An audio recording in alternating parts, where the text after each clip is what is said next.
Just start the button. Oh, it's already on? Oh, well, welcome to episode 1 of The Nimrod Show.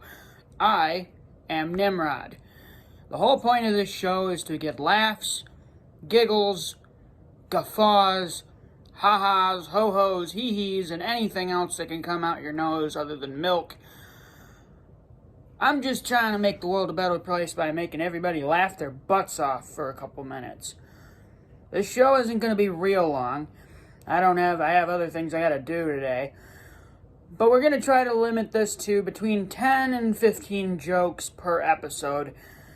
He's not here right now, but occasionally I get a big green friend by the name of Ripley the Frog, who usually comes in and joins me for a couple, role-playing jokes, where there's usually 2 or 3 people. And occasionally, you might hear from my producer, who is a piece of crap, who doesn't think any of this is funny, but you know what, who cares, it's my show. So, why don't we get to the beginning of making the world a better place by making everybody laugh milk out their nose, shall we?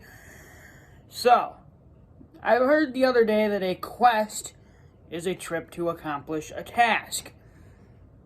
Knowing that, I might start saying I have to make a quest to the bathroom, instead of just I have to go. Same thing, but now with a more important meaning. Could you imagine if Bob Ross and Gordon Ramsay were to switch jobs? Those guys are polar opposites. You'd have Bob Ross in the kitchen. Yeah, sure, this is undercooked. We'll make it our happy little accident if we cook it a little longer. Meanwhile, Gordon Ramsay over there in the painting area. Does this look happy to you? Does it? I think the 2 of them would both lose their jobs. What do we got next on the list?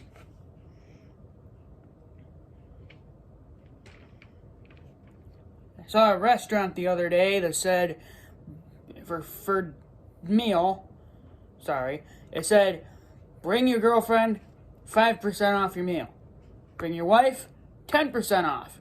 Bring both, get a free meal. And maybe a headache. That was funny. Shut up over there. Sorry, he said that was a trash joke. I think it was funny.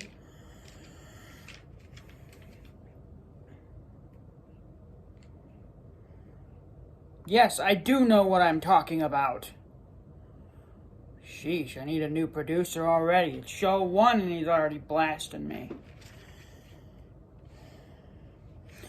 Did you know intentionally losing rock, paper, scissors is just as hard as actually trying to win?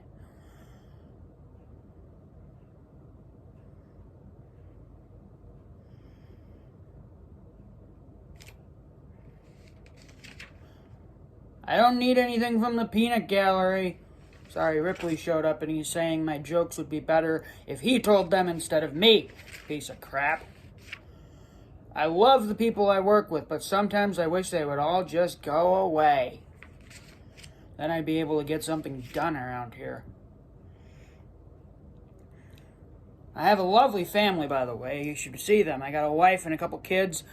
The teacher at the school the other day said that my kid got in trouble for punching another kid, knocking him over on a vacation or a school field trip. Didn't seem like such a big deal until I remembered that trip was to the Grand Canyon. Holy crap.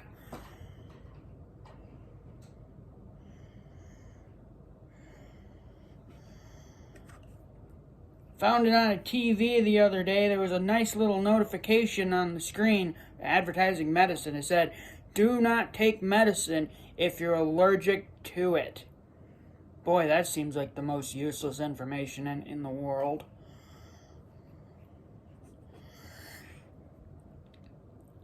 I was at Walmart the other day, and a lady asked me if I could point her to the potato-flavored hash browns. After thinking about it for a second, I said, lady, here's your sign. It's right there. There's the sign for it. It's right there. Bill Engvall or whoever, don't sue me.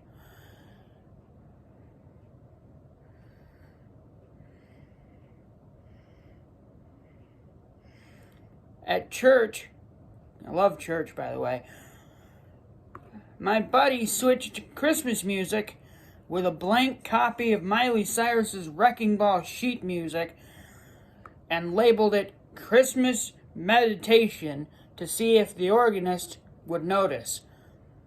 He told me yesterday the organist did notice, and he now has being yelled at by 2 priests at once on his list of accomplishments. It's a pretty crappy list, if you ask me.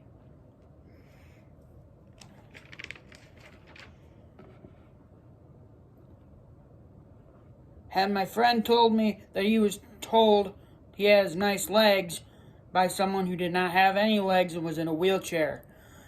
Rather than saying thank you, he simply replied, "They're not for sale." That is not racist. I didn't mention anybody's race. Geez, some people don't know the meaning of race nowadays.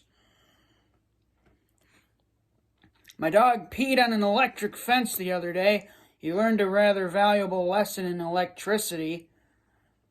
Except he won't be able to pee ever again.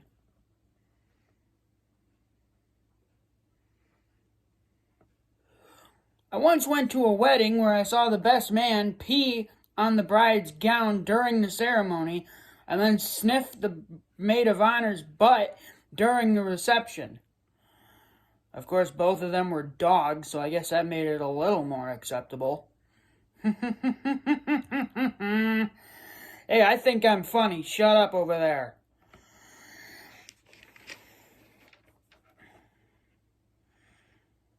The problem isn't that I talk to myself. The problem is that myself talks back. That's the real scary part.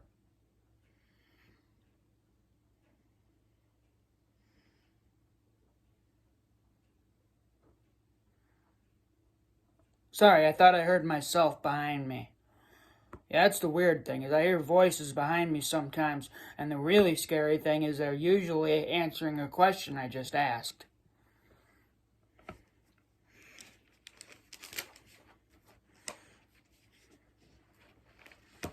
What's black and white and red all over, you might ask?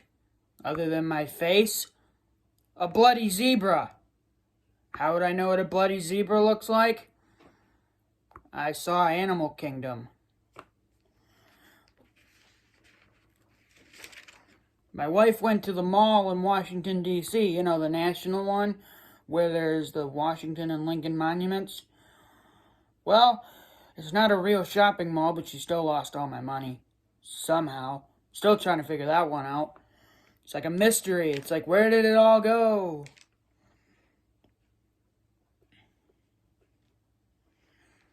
You might wonder which animal, if they could bowl, which animal would be best at bowling.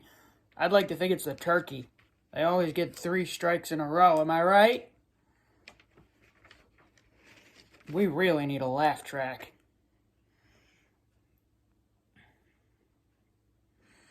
You ever wonder why Abraham Lincoln really died? It wasn't so much that he got shot. It's that his wife kept begging him to go out to a play, and he finally agreed. Series of unfortunate events, I guess. The best way for a predator to catch their prey in the wild would be if they yell Marco and wait for Polo to be yelled from the prey. That works in swimming pools, doesn't it?